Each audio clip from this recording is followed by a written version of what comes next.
6 astuces cruciales qui te permettront de savoir gérer ton stress. Est-ce que ça t'arrive par moment d'avoir la boule au ventre quand tu as du mal à effectuer certaines tâches? Est-ce que ça t'arrive d'être stressé quand tu dois passer un entretien ou une interview? Est-ce que ça t'arrive parfois d'être stressé quand tu as beaucoup de pression à effectuer certaines tâches? Alors si tu réponds oui à une de ces questions, cette vidéo elle est faite pour toi. Alors reste jusqu'à la fin car je te dirai quoi faire. Avant tout, si tu n'es pas encore abonné, je t'invite à le faire dès maintenant pour ne pas rater les prochaines vidéos qui passent sur cette chaîne tous les vendredis. Et si tu es encore plus sympa, lâche-moi un gros pouce bleu, ça serait super sympa de ta part. Ce que tu dois savoir ici, c'est que le stress, on ne peut pas se débarrasser du stress car ça fait partie de nous.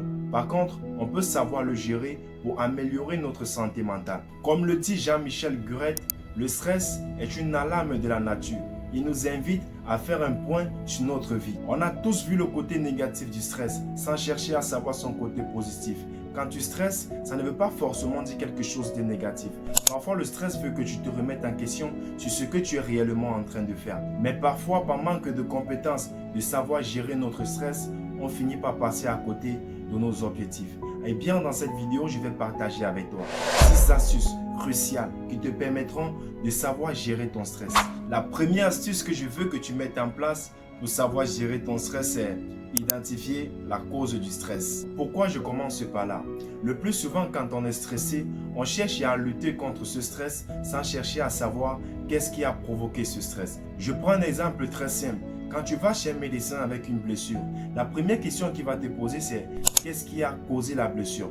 Une fois que tu vas lui dire ce qui a causé la blessure, il saura comment interagir sur la blessure. Alors le plus souvent, quand on est stressé, on cherche la faute très loin. On cherche à lutter contre le stress. On ne veut pas chercher à savoir qu'est-ce qui a causé le stress. Une fois que tu connais ce qui a causé le stress, tu peux commencer à lutter contre ce stress. Est-ce que tu es stressé parce que tu as assez de boulot? Est-ce que tu es stressé parce que tu manques de confiance en toi? Est-ce que tu es stressé parce que tu ne te sens pas à la hauteur de gérer certaines tâches? Une fois que tu sais ce qui te stresse, c'est plus facile de savoir le gérer. Alors si vraiment tu es stressé, la première des choses que tu dois faire, c'est chercher la cause de ce stress. La deuxième astuce qui te permettra de savoir gérer ton stress de façon bien organisée, c'est la gestion du temps. La gestion du temps est une astuce très capitale pour notre vie. Pas seulement pour le stress, mais aussi pour la productivité et la qualité de notre vie. Quand tu sais gérer ton temps, en réalité, tu as déjà effectué 40% du travail le plus difficile. Et tu trouves cette facilité à pouvoir effectuer les autres. Tu n'es pas comme une personne dans un désert qui cherche le chemin qu'il va emprunter pour sortir du désert. Toi, tu as un plan, tu as une méthode à suivre et tu avances selon ce plan. Tu n'as pas cette urgence de manquer à tes objectifs. Tu n'as pas cette peur de ne pas pouvoir atteindre tes objectifs parce que tu sais où tu vas et tu avances selon ce plan. Alors si tu te sens stressé pour un boulot ou pour une tâche ou pour quelque chose que je ne sais pas, essaye de prendre une feuille et établir un plan d'action bien précis en commençant par les priorités. Ça te permettra de moins stresser et d'être plus organisé à arriver au bout de chacun de tes objectifs. La troisième astuce qu'il faut absolument mettre en œuvre pour notre santé mentale est l'exercice physique. Le sport a été prouvé scientifiquement, physiquement, d'être l'une des choses très importantes pour notre santé. Le corps humain est comme une batterie. Peu importe sa durée de fonctionnement, à un moment, il aura besoin de l'apport d'une excitation pour retrouver toutes ses formes de fonctionnement. C'est d'où intervient le sport. Faire du sport, ce n'est pas courir 15 km ou encore porter toutes les charges dans une salle de sport. C'est quelques mouvements du corps qui permettront de réveiller certains organes qui se sont endormis. Quand on parle d'organes, s'il faut prendre exemple, on peut prendre l'endorphine, qui est l'hormone du bien-être. Quelques mouvements du corps permettront de réveiller l'endorphine. Le sport permettra de dilater tes pensées et d'apaiser ton esprit en te mettant dans une ère nouvelle. Alors si tu te sens stressé, enfile tes baskets, va courir un tout petit peu, 2-3 minutes, c'est très important. Ou si tu as une corde, saute à la corde. C'est aussi très important et c'est aussi très pratique. Ça te permettra d'être plus apaisé et ça contribue énormément à notre santé mentale. La quatrième astuce qu'il faut mettre en pratique pour savoir gérer son stress, c'est la méditation. En réalité, j'ai beaucoup hésité avant de parler de méditation. Déjà de 1, parce que c'est quelque chose que je ne pratique pas.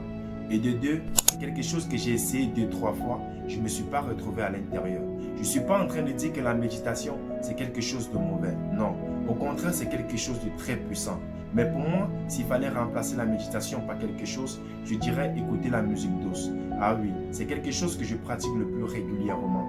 Quand je finis de faire mes montages vidéo et que j'ai un peu la tête qui chauffe, je prends 5-10 minutes de mon temps pour écouter les musiques douces. Et s'il fallait donner une note, en réalité, je suis jamais sorti de là étant insatisfait. Je suis toujours sorti de là avec une ère nouvelle, très positive et avec plein d'énergie. Alors, si tu ne pratiques pas la méditation, il faut au moins écouter la musique douce parce que c'est quelque chose de très pratique pour notre santé mentale et ça te permettra d'être moins stressé le plus souvent. La cinquième astuce qu'il faut absolument mettre en pratique pour savoir gérer son stress, celui-ci c'est mon favori parce que je le pratique le plus souvent, c'est la respiration profonde. Celui-ci est le plus utilisé quand le stress arrive de façon instantanée. Par exemple, si tu veux passer à une entrevue ou si tu veux passer à une interview ou encore si peut-être tu as eu une discussion avec quelqu'un et que ça t'a mis mal à l'aise, c'est mieux de le pratiquer, la respiration profonde. Comment ça se pratique? La respiration profonde est un jeu que tu effectues entre ton temps d'inspiration et ton temps d'expiration. D'ailleurs, on peut le pratiquer. Il suffit de chercher un lieu confortable, sans bruit. Tu t'assois ou tu peux t'adosser sur un mur. Tu comptes en inspirant. 1, 2, 3, 4. Tu bloques. Et tu expires en comptant jusqu'à 8. 1, 2, 3, 4, 5, 6, 7, 8. Cela, tu le répètes pendant 4 ou 5 fois. Tu vas voir qu'après cet exercice, tu vas beaucoup te sentir mieux. La sixième et dernière astuce pour savoir gérer son stress, c'est bien dormir. Est-ce que ça t'arrive parfois d'être tellement engagé sur un projet que tu as du mal à te reposer?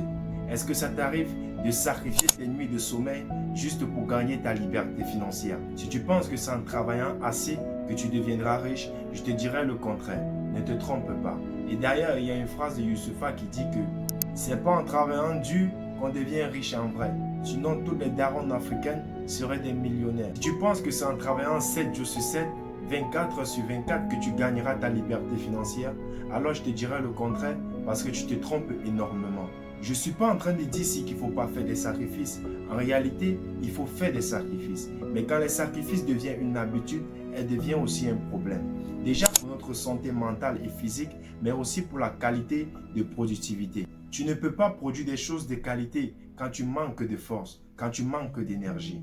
En gros, les sacrifices que tu fais aujourd'hui, tu finiras par le payer un jour par ta santé. Donc parfois, on n'est pas stressé parce qu'on manque de confiance en soi ou bien qu'on manque d'exercice physique. On est juste stressé parce que le corps, il se sent fatigué et il a besoin de se reposer.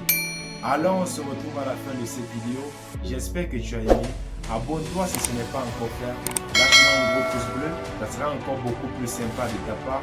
Et si tu connais d'autres astuces qui peuvent nous permettre de savoir gérer notre stress, mets-le en commentaire afin qu'on puisse s'enseigner et grandir tout ensemble. C'était Mr. Valls, c'est toi le futur.